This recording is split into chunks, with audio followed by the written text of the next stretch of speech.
পঞ্চায়ত নিৰ্বাচনৰ দিন যিমানেই চমু চাপিছে সিমানেই ব্যস্ততা বাঢ়িছে প্ৰাৰ্থীসকলৰ ভোটাৰৰ পদুলিয়ে পদুলিয়ে ঘূৰিছে ইজনৰ পাছত সিজনকৈ প্ৰাৰ্থী এখেতৰ নাম কৰ্ণ বাহাদুৰ প্ৰধান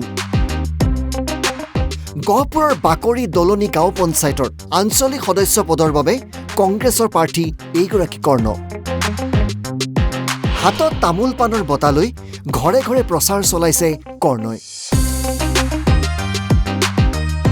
পিছে নিৰ্বাচন হোৱাই নাই 100% পজিটিভ ৰিজাল্ট পাইছে হেনো কৰ্ণ বাহাদুৰে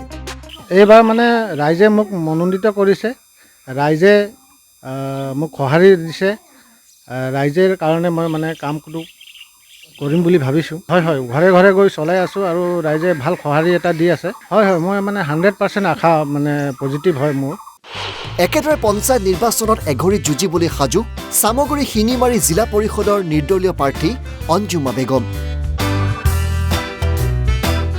নিৰ্বাচনৰ বাবে এটা গানেই বনাই দিলে অঞ্জুমাই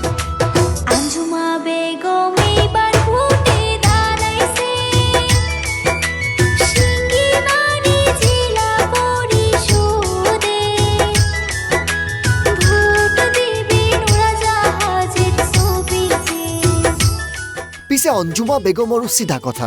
প্ৰয়োজন হ'লে নিজৰ স্বামীক ডিভোৰ্চ দিব তথাপিও নিৰ্বাচনত টকালৈ হেনো বহি নিদিয়ে অঞ্জুমাই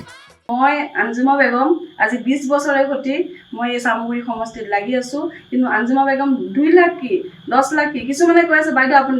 মোৰ মিষ্টাৰক আপোনাৰ মানে প্ৰলোভন দি আছে মোৰ মিষ্টাৰক মই কৈ দিছো মই ৱাৰ্নিং দি দিছো দৰকাৰ হ'লে তোমাক ডিভোৰ্চ দি দিম মই কিন্তু ৰাইজক নেবেছো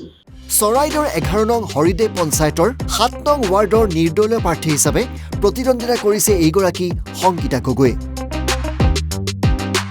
ৱাৰ্ডৰ প্ৰতিটো সমস্যা সমাধানৰ বাবে নিৰ্বাচনত নামিছে হেনো সংগীতা নিজে গাঁৱৰ ৰাইজৰ কাৰণে যিখিনি আশা হেৰি বিচাৰিছে আৰু গোটেইখিনি পূৰা কৰিম বুলি ভাবিছোঁ আশা কৰিছোঁ চবেই ৰাইজে সহায় কৰিব বুলি হয় মুঠৰ ওপৰত নিৰ্বাচনৰ বাবে ভীষণ ব্যস্ততা শাসক বিৰোধী নিৰ্দলীয় প্ৰাৰ্থীৰ প্ৰচাৰৰ চমক আৰু সংলাপেৰে ভোটাৰৰ মন জয় কৰাৰ চেষ্টা চলাইছে প্ৰাৰ্থীসকলে ভিডিঅ' ৰিপৰ্ট NB নিউজ